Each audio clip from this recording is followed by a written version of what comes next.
So the easy part is done. I'm going to remove these print statements from here. Now we are going to do the hard part, which is the data registration. Everything is going to happen here.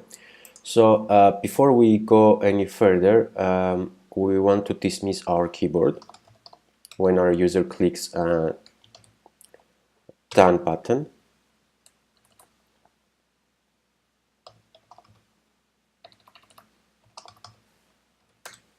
Then we want to notify the user that we are registering the user. So we are going to again use our progress HUD here.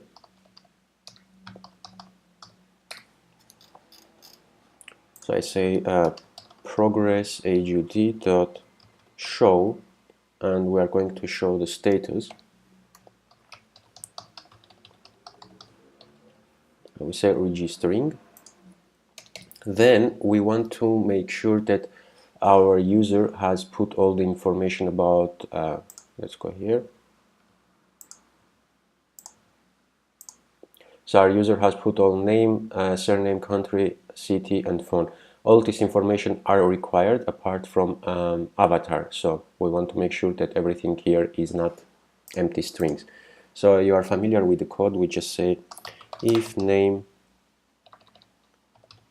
text is not equals to empty string, and surname text not equals to empty string, and country text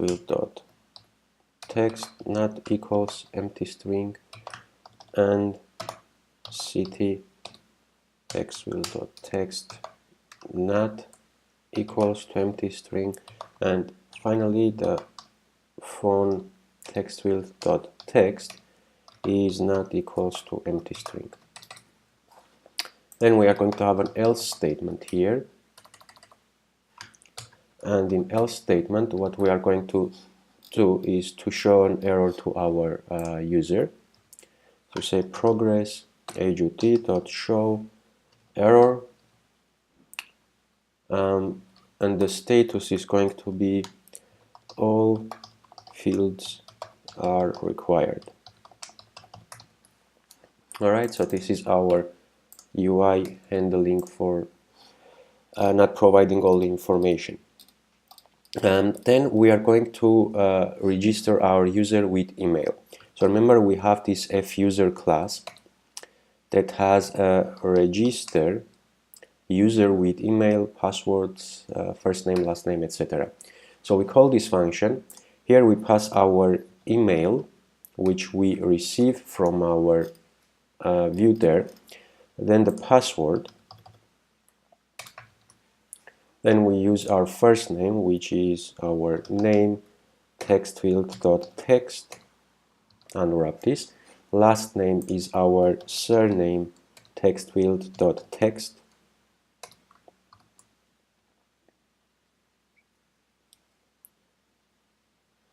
And completion is going to, we're just going to hit enter on it, and the variable I'm going to call error.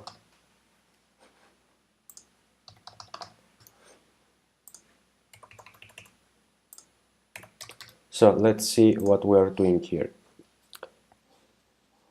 We have an our fuser. If I jump to the register user with email function here, so we take these 4 parameters: email, first name, last name, and password, and we are using here Firebase authentication to create a user. It's using an email and password only, but we are going to pass all this information because once our user is registered, so let's go to our Firebase.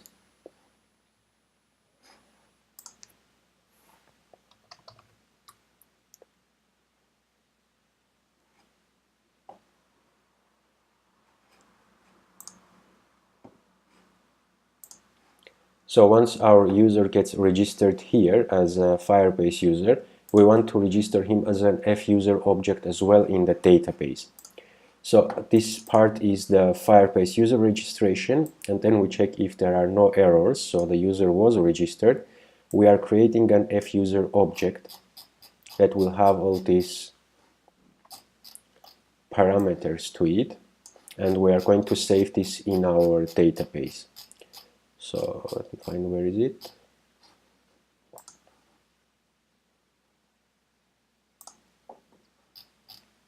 Alright, so here we are creating our fuser object, and we are saving it in local device, and then we are saving it to Firestore. So once we are done, we are telling our callback, which is here, completion. If there was an error, we are passing it back. Otherwise, we will have saved our user to Firestore, and we will have the user saved locally. So let's go back to our finish registration. Here we are calling our function to save a user, and then we have this error, which is our callback, and all we need to do is to check if we have any error. Is not equals to nil. So it means if we have no error here, so our user was registered as Firebase user, then we have created a user object and save it to Firestore, and we have also saved it locally on device. So all this code worked nicely. So then if we have no error, we are going to say progress AGD.dismiss, because we don't want to show the registration anymore. And so here we are going to pass our error, because here we say if error is not equals to nil, so we have some kind of error. We want to show it to user, so we say progress AGD.show error, and we are going to pass our error here. And we have this handy function localized description, which provides all the human readable error version of the error. And if we have an error, we want to return, because we don't want to continue any of the code here. Then if we have no error, I am going to call a function register user. So I say self.register user, and this function doesn't exist yet, and we are going to write it together now. So let's move under the helper function here and call the func. The name is register user. It doesn't take any parameters and doesn't return anything. So once we get here, so we have no errors, we know that we have a local user, so we can add the rest of the parameters. Let's dismiss this one. The rest of the parameters like country, city, and phone number, because if we go to our function here, you can see that we are creating a fuser object, and we are only passing the first name, the email address, and object ID, of course, the first name and the last name, because we have no other parameters here. We don't have like city, phone number, or country. So we need to add this on our function here in our register user function that we are finishing here, our registration.